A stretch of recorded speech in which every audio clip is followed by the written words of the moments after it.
Boom, papaya, white rose papaya, yeah, yeah, yeah. Boom, puti ka in 7 days, oh yeah, yeah, yeah, yeah, yeah, yeah.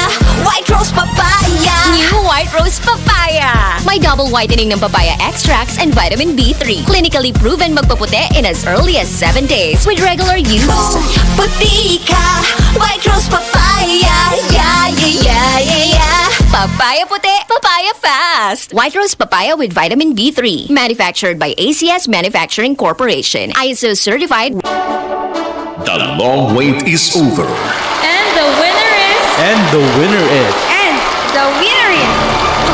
Sino-sino ang mga magwawaging ngayong taon para sa DCYF 7 Development Social Enterprise Awards 2023. Ito'y isang parangal para sa mga taong nasa likod ng iba't ibang organisasyon o negosyo na may layuning panlipunan. DCYF 7 Development Social Enterprise Awards 2023 sa September 15, 2023, araw ng Biyernes, alas 7 ng gabi. Ito ay mapapakinggan sa DCXL 558 RMN Manila at mapapanood sa RMN News Facebook at YouTube. DCYF 7 Development Social Enterprise Awards 2023. Hatid ng Benita and Catalino Ya Foundation at ng RMN Networks.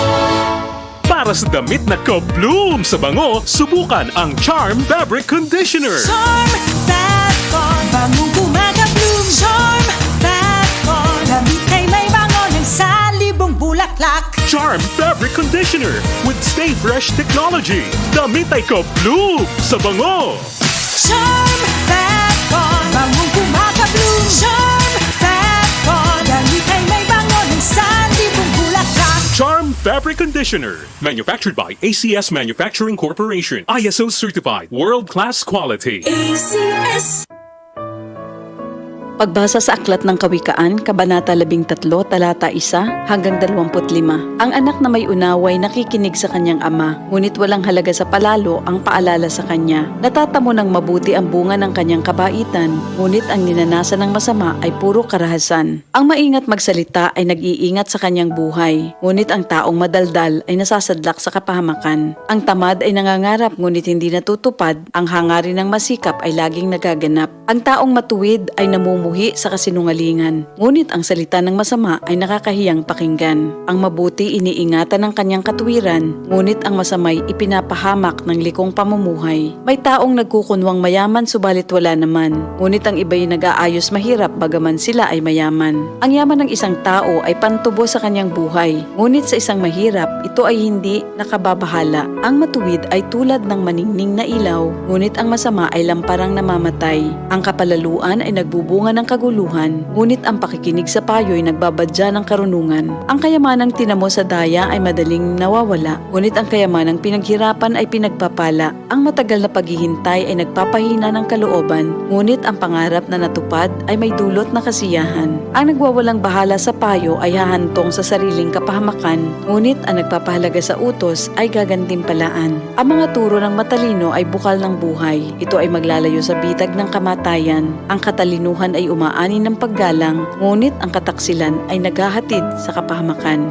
Ang katalinuhan ng isang tao ay nakikita sa kanyang gawa. Sa kilos ay nakikilala ang taong walang unawa. Ang masamang tagapagbalita ay lumilikha ng kaguluhan, ngunit ang mabuting tagapamagitan ay lumulutas ng alitan. Kahihiyan ng kasasadlakan ng hindi nakikinig sa saway, ngunit ang tumatanggap ng payo ay mag-aani ng karangalan. Ang pangarap na natupad ay may dulot na ligaya, ngunit ayaw iwan ng masama ang kasamaan niya. Ang nakikisama sa may unawa ay magiging matalino, ngunit ang kasama ng mangmang ay masusuong sa gulo. Ang hinaharap ng masama ay kahirapan sa buhay, ngunit sagana ang pagpapalang sa matuwid ay naghihintay. Ang matuwid ay nag-iiwan ng pamana hanggang sa kaapu-apuhan, at sa matuwid na uuwi ang naipon ng isang makasalanan. Ang bukid ng mahihirap may pangakong kasaganaan, ngunit ito'y nasasayang dahil sa kawalan ng katarungan. Mapagmahal na magulang, anak ay dinidisiplina. Anak na di napapalo, di mahal ng magulang. Ang matuwid ay sagana sa lahat ng kailangan, ngunit ang masama ay palagi namang nagkukulang.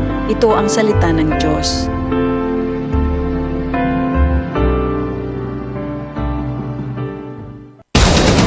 RMN sa Metro Manila. DZXL. Radyo Trabaho. DZXL. Ang tunay na gabay sa hanap buhay. Live, live, Unang radyo, unang balita.